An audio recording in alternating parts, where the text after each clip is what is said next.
Welcome to We've Been Drinking MMA show. We're doing our podcast here. We're doing the main event is Gane Spivac, and this is there's a lot of dropout fights. So we got 4 fights. This is our first fight on the main card. It is Volkan Ozdemir versus Bogdan Guskov. For me, my pick is going to be Volkan Ozdemir. He's a minus 180 favorite, 180 to make 100. And, the reason I'm just going with them, I mean, they're both dangerous fighters.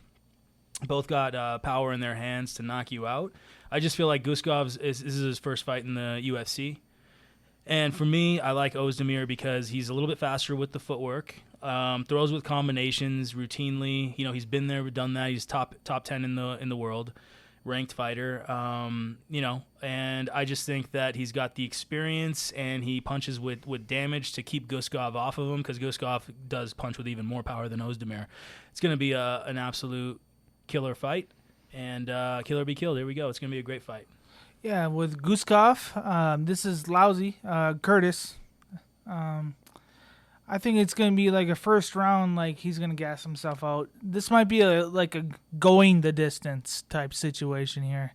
Because Ozdemir, even though he's fought higher level guys with Ankalev, Paul Craig, whatever you say, it's always decision. So that's what I'm going with here. I don't think he's going to get him out of there, but I don't think he's going to get knocked out. So I just looked over his record and how he's actually been the results of those fights, and decision's the way to go here, I think.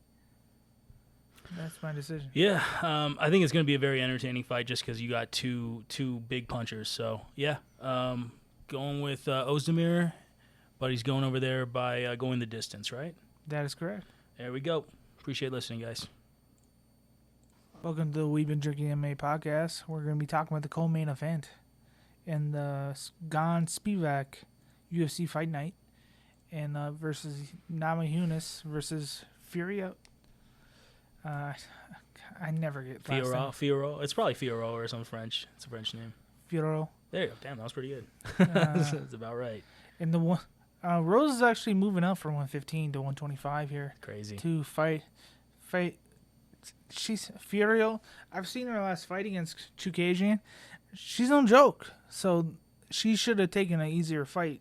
If you're moving up, you should actually build up to know that you actually can fight in a certain level. Yeah.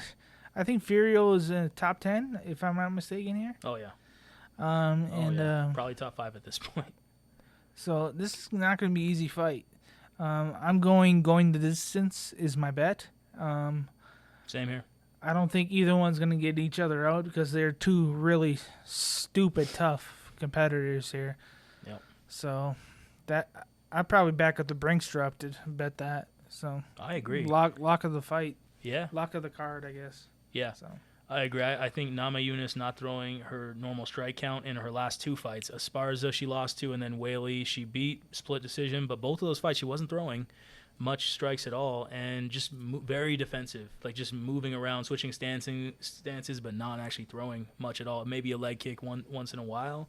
Fiorot in her last fight with Chukagian, I mean, I've seen her be aggressive, but her Chukagian fight, I think it's because she's fighting, a more lengthy fighter. But she was a little bit passive too. I mean, she threw, of course, more strikes than Namajunas, but in their previous fights. But Fiorot, I feel like she's just, as she gets up there, she's being a little bit more tentative, and Namajunas is super tentative, so it's going to be hard to even touch Namajunas super clean because Namajunas is being super defensive. So going the distance, guys, and this is pretty easy. I would say this is a pretty easy fight to commentate on. I'm excited to see the odds. Rose is come. The last fight was in March of 2022. Yep. That was her last fight, so it's been a while. It has almost been a year and a half. So that might be a problem. Even less aggressive, right? Probably. Yeah. Okay, that makes a lot of sense. So we're gonna see which Rose comes out, but I think it's gonna go a distance. And even if Namajunas somehow kicks her in the head, it's hard to finish a woman at a higher weight class who is built strong. She's strong. Yeah. She's tough. So yeah, I just don't see it. And then Fiorot gonna be tough to hit a moving target like Namajunas. So yeah. All right, thanks for listening, everybody. Like, subscribe, comment. Welcome to the We've Been Drinking MMA podcast. We are on the main event of the UFC Fight Night, Gane versus Spivac, with Cyril Gane versus Sergey Spivac. Strangely, I am going Cyril Gane. Money line. Money line. Okay. I see going all 3 rounds because I don't see either one taking either one out. All 5 rounds. It's 5 rounds. I'm assuming main event. I have no idea. Oh, I thought it was 3 rounds, but like it's a main event, so it could be 5 rounds. Should be 5. I'm assuming all of the time. Because this is not a championship bout, but it is a main event. Main events are 5. So, I will look it up real quick, but yeah, but it's still Gane in 5. So my pick is still Gane. Mm-hmm.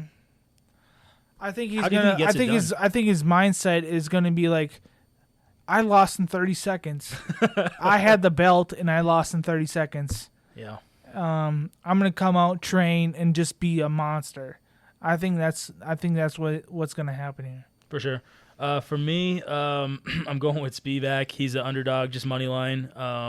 Just simply because of his wrestling. I think his striking has gotten a little bit better, not even close to Gane, obviously, but Spivac can now throw with like a better 1-2. His combination is a little bit better than it used to be. He used to be just a grappler. And I just feel like if I looked at Gane's resume, it seems like all of these people that he fought, literally, were all strikers that he beat. He beat Bozer. He beat Dontel Mays. He beat Junior Dos Santos, all strikers. Rosenstrike, striker. Volkov, striker. Lewis, striker. The first guy he lost to was Ngannou, who's a striker, but Ngannou took him down to beat him. Then he beat Tai Tuivasa by KO. Tai Tuivasa is another heavy striker. And then John Jones, he got finished in like a minute. Wow. So I feel like, in my opinion, he's got a huge... This is my thing. I think Gane totally can do what you're saying. Keep the distance. He's very fast. For a heavyweight, he looks like a friggin' welterweight almost. He's fast. Fast guy in and out. But in my opinion, he could obviously win the fight staying on the outside. But in my opinion, it just seems like if you get taken down by Ngannou, who's not a wrestler, and he had a knee injury in that fight, that's a problem because if Spivac 4 or 5 fights ago when he didn't have any striking, I think Gane probably sleeps him quick. But because Spivac has increased his striking skill to the point where he can strike a little bit, I've seen him strike. He strikes with good speed on his combinations, punches and stuff.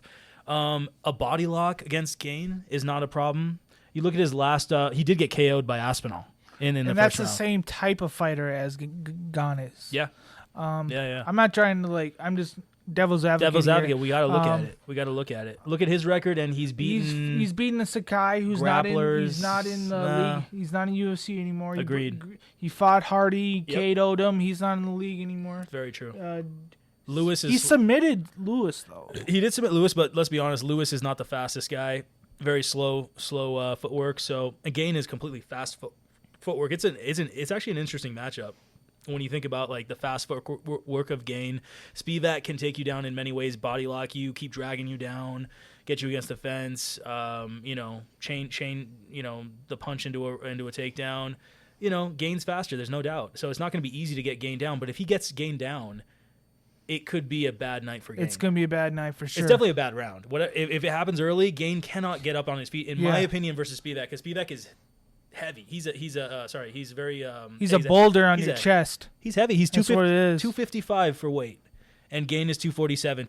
Of course, that's somebody's going to get exposed here, though. But I don't know if it's going to be. It might go all 5. Yeah, what do you think about that? Yeah, because I was thinking to myself, do you really think that Gane is just going to come in here and just let Spivac just have his way with him? There's no way. Gane has to have been training wrestling. The 2 people that out of the last 5 that he knocked out, or 2 people that I see are Ty and Derek Lewis, which are one punch power type people who leave themselves open to getting strikes. So that's not Spivac's game. Yeah, Volkov and Rosenstrike both decisioned them, and Dos Santos was a little bit older at the time, and he KO'd Dos Santos. So I think you're right. Gane maybe by decision makes sense. Spivac, if you think you're just going to... This is the problem. Jones is fast. John Jones is fast because he's a light heavyweight, right? So when he moves up, he's almost as fast as Gane. That's why the takedown happened so quickly. I agree with you. Gane is faster than Spivac. So maybe keeps is a good overall bet in general because it's going to be hard to just catch Gane. He's just fast, and he's just keeps doing a little side kick and then run, do all that type of stuff. His angles. Yeah, the angles are beautiful. But his mindset after the Jones fight, I'm gonna train like a mother. He's got to be training. You're right. Yeah. You're right. I think it's gonna be a lot closer. I think distance makes quite a bit of sense, but just Gane's performances versus wrestlers in the last, whatever it is, 2 years, 2023, 2022 has been subpar. Like, yeah, like Ngannou, it was bad. And then Jones, like, at 1 minute finish, like, I was like, I mean, I think Jones is obviously amazing, and everyone knows it, but to lose like that, it's like, when did that happen? March of this year. So it's been like 4 months, maybe 4 or 5 months. And it's like, the crackhead can fight. Yeah, I think he goes like, dude, if I finish him in one round, crack party, mother. No, I think it's gonna be a fun fight. I'm just going with Spivac, but I think distance makes sense because Gane is faster. Distance makes a lot of sense. It's gonna be a weird fight, back and forth, weird angles. You think it's gonna be a finish? Because I don't see a finish happening in this fight. To be honest, I was like, Spivac by finish. I was like, wait, that doesn't make any sense. Like, Gane's too fast. I mean, submission could happen if he keeps taking him down. Yeah, like it could happen. But if Tai Tuivasa can't finish Gane, probably Spivac can't finish him. Spivac's got good ground and pound, but it's not like legendary ground and pound. Yeah. And then the submission game, it bothers me how Gane got finished by Jones in that fight. So quick. Like it was embarrassing. He didn't realize he was in a fight.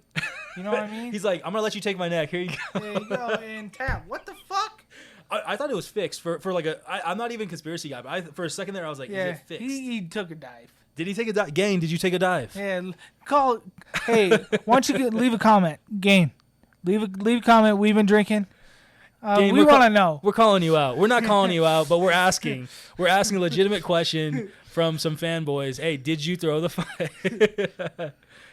And please train your wrestling because it's embarrassing how you lose. We know you're training your wrestling now. We know you're ready. You're going all 5. No worries.